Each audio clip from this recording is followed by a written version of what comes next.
With 8 roller coasters in operation and 1 on the way, Busch Gardens Williamsburg doesn't have the biggest coaster collection, but I would argue, just like the Tampa location, both parks focus on quality over quantity.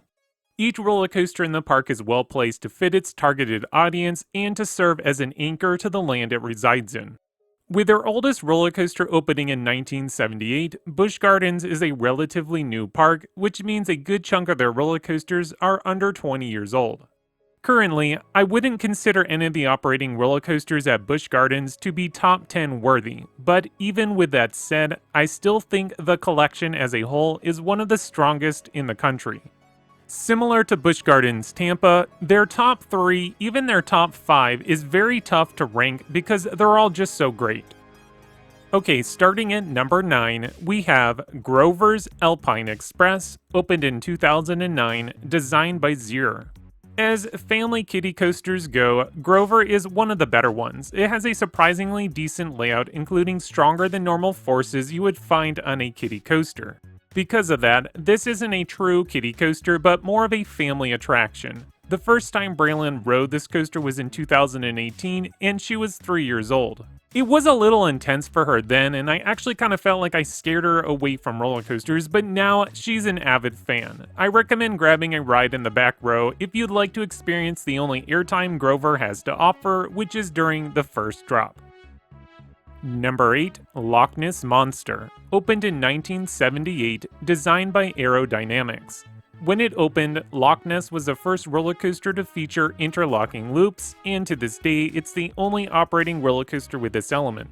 Back in 2018, for the ride's 40th anniversary, Busch Gardens added some updates to the ride which improved the overall ride experience.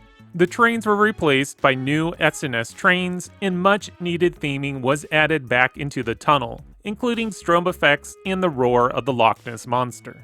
Overall, when looking at the remaining aero loopers in operation, I'd say that Loch Ness is one of the best. It may have a couple jerky transitions, but the setting and neat interlocking loops will allow you to overlook some of the rough spots of the ride.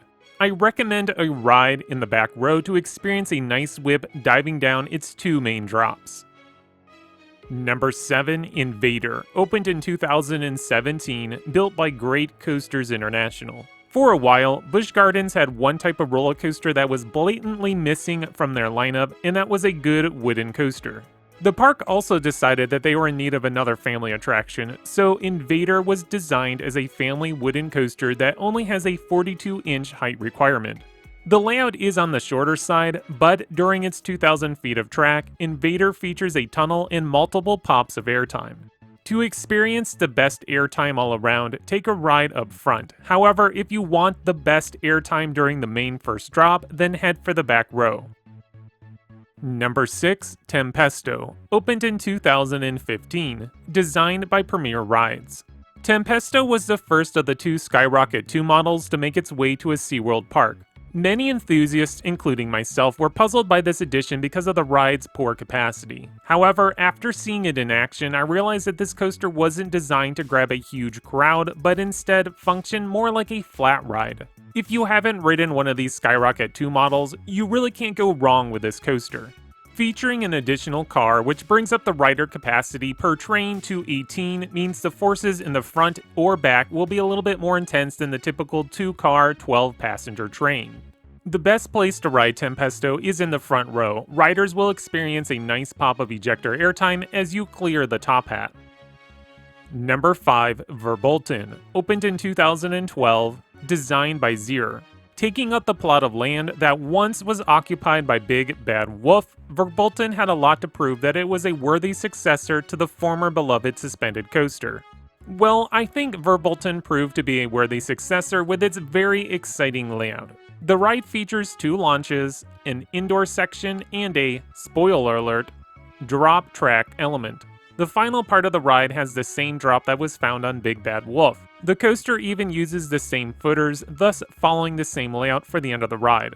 The best place to ride Verbolten is up front. This is where you will experience the best of the dark ride portion of the ride and get a nice pop of airtime as you dive into the show building. Number 4, Alpengeist, opened in 1997, designed by Bolliger and Mabillard.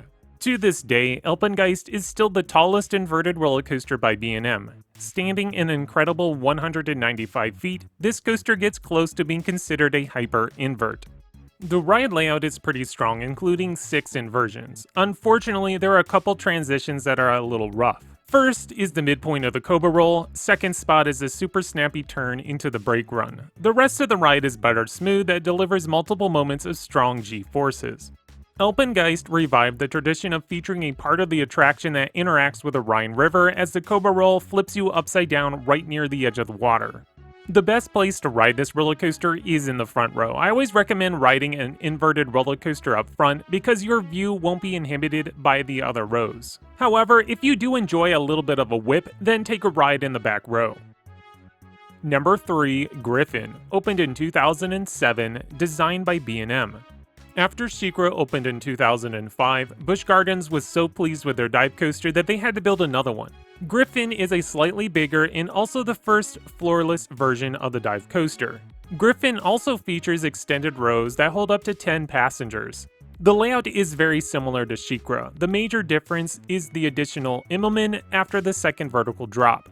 The first and second vertical drops deliver some excellent airtime. The best place to ride this roller coaster is in the front row. I recommend sitting in a wing seat, that way you are hovering out past the track, providing an even more open experience. Number 2, Apollo's Chariot, opened in 1999, designed by B&M. The first hypercoaster created by B&M, Apollo's Chariot features a more traditional hypercoaster layout that's loaded with solid floater airtime. My opinion changes on this roller coaster basically every time I ride it, but even so, it's still a solid roller coaster. The first drop provides some excellent airtime for those riding in the back row. The trees have really grown in around this attraction, making it practically hidden by anyone inside the park. The only place I was able to obtain good footage of this roller coaster was parked outside near the parking lot.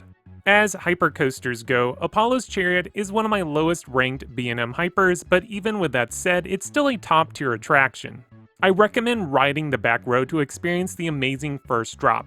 If you are able to, don't forget to snag a front row ride as well, because some of the airtime hills deliver a little bit more airtime up front. Number 1, Pantheon. Opening is unknown, designed by Intamin Amusement Rides. I might be a little ambitious here to rank this currently closed attraction as the best roller coaster at Busch Gardens, but looking at the ride layout, I have full confidence that this will easily become the best roller coaster in the park. As of this recording, we don't have a POV of the ride or an official animated POV of Pantheon, but judging by the footage that I've seen of it testing, it looks to fly through the layout. Currently, this is my most anticipated new roller coaster of 2021. This video was recorded at the end of July and no new development has become of Pantheon. With over half of the year behind us, my gut tells me that we won't see this roller coaster open until 2022. Well, that wraps up my ranking of all the roller coasters at Busch Gardens Williamsburg.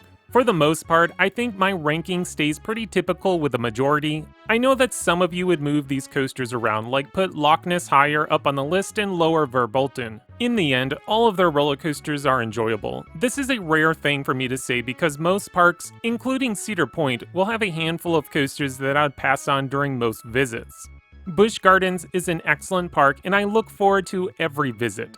So, how did I do with the ranking? Do you think Pantheon will be the number 1 in the park? Let me know in the comments below. If you enjoyed this video, please make sure to click on the like button and subscribe. That way you continue to get great content brought to you by XscreamThrills.